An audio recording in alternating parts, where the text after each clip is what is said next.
Welcome to today's Daily Reports Market Analysis videos with me, Richard Perry, Market Analyst at Hantec on Monday, the 4th of May.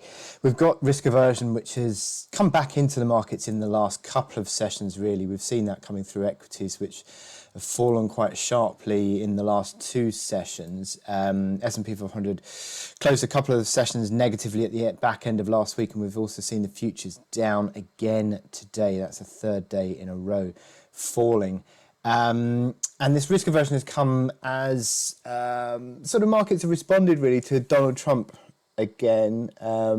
He's talked about the potential reprisals for China on the back of obviously the global pandemic that we're facing at the moment, and China's role in all of that. He's started to discuss the possibilities of trade tariffs. This is not good for markets generally. Risk appetite is not going to be reacting well in that scenario, and there's been a bit of profit taking, which certainly we've seen through markets in the last couple of sessions, and we've seen that volatility started to pick up, so reflective of that less positive risk appetite that we've seen. Safe haven plays. The yen is an outperformer again today. The dollar broadly is stronger. We can see that the dollar in the last couple of sessions has picked up. So, yeah, this is broadly speaking more of a safe haven bias coming back into markets at the moment. We've had the Eurozone final PMIs coming out this morning, which have confirmed the flash readings. Go back to there. Sorry, confirmed the flash readings of basically confirmed them. 33.6 was the expectation. 33.4 was the final reading there this morning. And yeah, just broadly speaking, we've seen gold picking back up. Interesting signs of gold taking on more of a safe haven bias once more. Bit choppy moves in gold in recent sessions, so lack of certainty there, but I'll talk about the technical implications of all that. But what we are seeing at the moment is just a little edge back towards safe haven plays, and dollar is one of those, yen is another, and for now gold is also trading higher. Treasury yields not too significant. I mean, they have dipped away, not decisively yet on the 10-year or the 2-year, but we're starting to see those yields edging lower slightly. So in terms of data points today, we've got the factory orders for the States into the afternoon. Let me just see, 3 o'clock. Just changed, literally as I said, 9.7% negative on the expectation there for the month-on-month factory orders.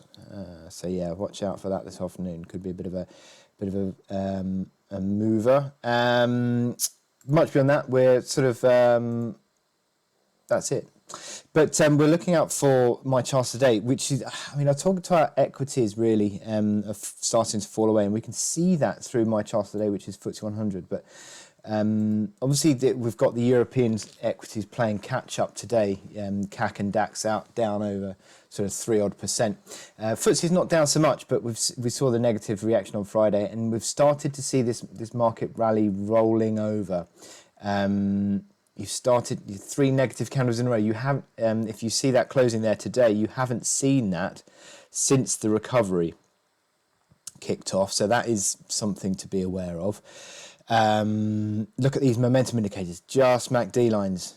They are about to bear cross MACD. Also RSI under 50. Stochastics accelerating lower.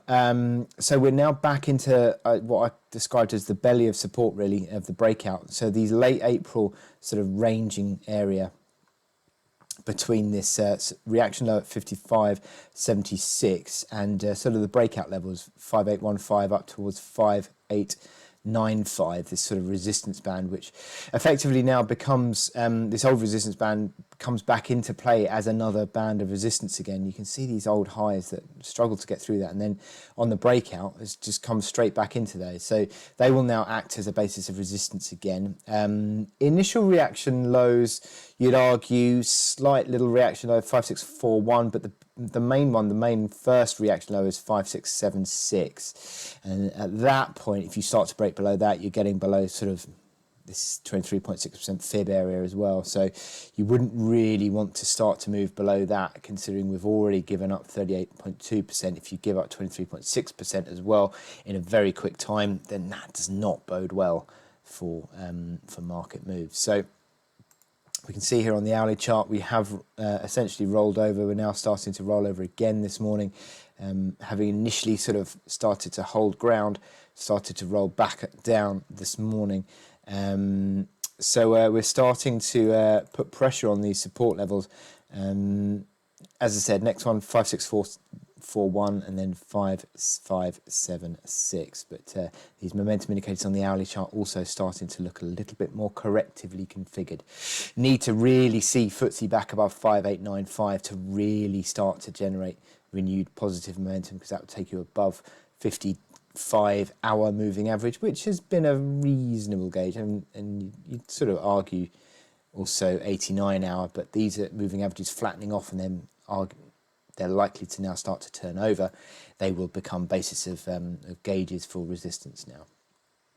So I hope that that helps you. I wish you good luck in your trading today. Click here to subscribe to our analysis videos and go to our website to sign up for our webinars.